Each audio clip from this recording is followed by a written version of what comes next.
we revisit the concept of scale.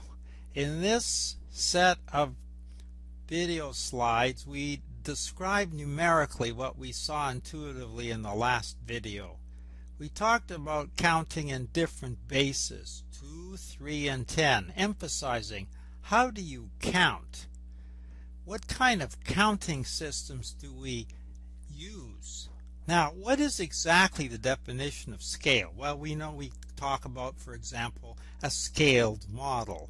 A scale could be a graduated range of values forming a standard system for measuring or grading something. Why do we need scale? Who cares? Well, let's look at this statement. The Fukushima disaster was 168 times greater than the bomb dropped on Hiroshima. Is that true or false? In order to answer that question, we need to count. So we could use the counting numbers. 0, 1, 2, or 3, and so on. Maybe the negatives. Maybe fractions. We're all familiar with fractions. What is half a pi? Speaking of pi, we see the Greek letter here, which is the ratio of the circumference to the diameter of the circle. This individual slide summarizes really the crux of everything. Let's go back to our two-fingered counting.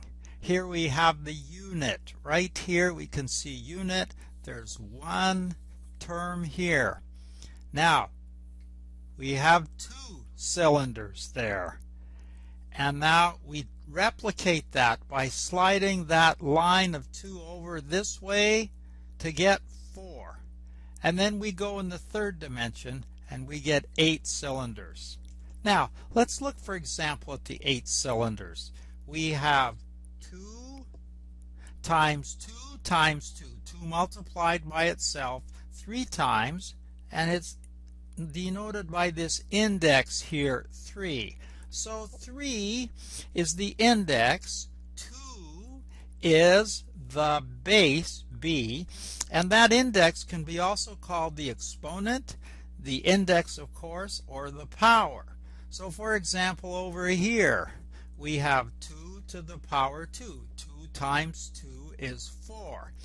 Recall also that these index values refer to the geometrical arrangement of the cylinders.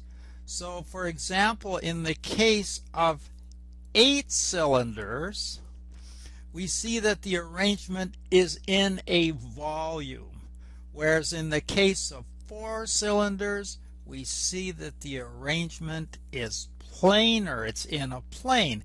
And for the case of 2 cylinders, it's in a line. And for the case of 1 cylinder, the arrangement is a point. That gives us 2 to the 0 is equal to unity, is equal to 1 unit. And that's true for all the different counting systems that we have. Let's repeat for 3. 3 fingers, exactly the same as before. We start out with 1 unit. Here's the 1 unit. It has the representation 3 to the exponent or index 0. Now, the next one is 3 units. Let's get the pen back here. 3 units in a line. There we have 3. 3 to the power 1. And now we have 3 squared. There are 9 elements here. We generate these 9 elements by taking this linear arrangement and replicating it sideways. And of course, when we do that, we get 3 times 3 is 9. And we repeat by going in the third dimension. 9 times 3 is 27.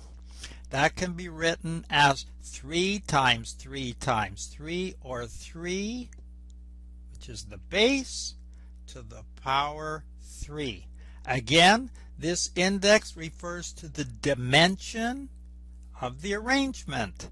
So we have 3 dimensions to represent a volume, 2 dimensions to represent this planar arrangement, 1 dimension, if I can get the pen to write here, 1 dimension to represent the linear arrangement, and finally 0 dimension, a point, which represents our units. So always 2 to the 0 is 1, 3 to the 0 is 1. Let's quickly go to 10. We see the pattern now very clearly. And this is a summary. I don't really have to repeat it. The only difference is the base. The exponents are the same. For 1,000 beads to the right, it's 10 times 10 times 10, which is 10 to the power 3. The planar arrangement, 100 beads, 10 to the power 2. 1 dimension in the arrangement that way, the other dimension that way. For the linear case, only 1 dimension. And again, we have as before, 10 to the 0 is equal to 1. You can see that once you have fixed the base, you can create the numbers you want by changing the exponent. We will from now on use the term exponent rather than index or power.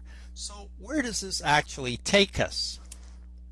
It's very important for scale. Let's look at the 2-dimensional arrangement of my 100 beads, 10 by 10. There they are. Now, 100, as I've just said, is 10 times 10 beads. And we can, of course, write that 10 beads in a line, 10 to the power 1. That's from the previous picture. So that's 10 to the 1. And there's 10 of them in this direction. So we write 10 times 10 as 10 to the power 1 times 10 to the power 1. But how many beads are there in the picture? Well, we know there are 100 beads. And we know from the previous picture as well that 100 is 10 to the power 2. 10 times 10. Well, now you write 2 as 1 plus 1. Everybody knows that. But we also know that this 10 to the 2 is the same as this term here. 10 to the 1 times 10 to the 1, which I've replicated here.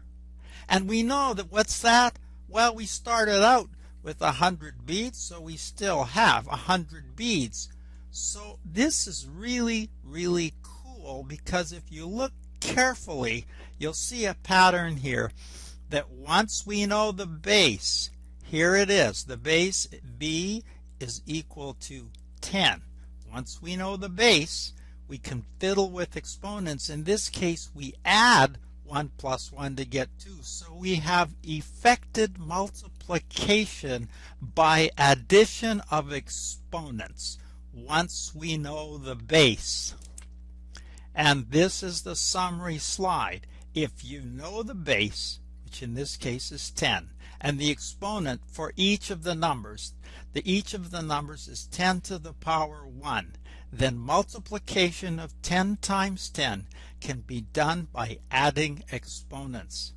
Neat, huh? You can do multiplication via addition if you know the base and the exponent for the particular number that you want.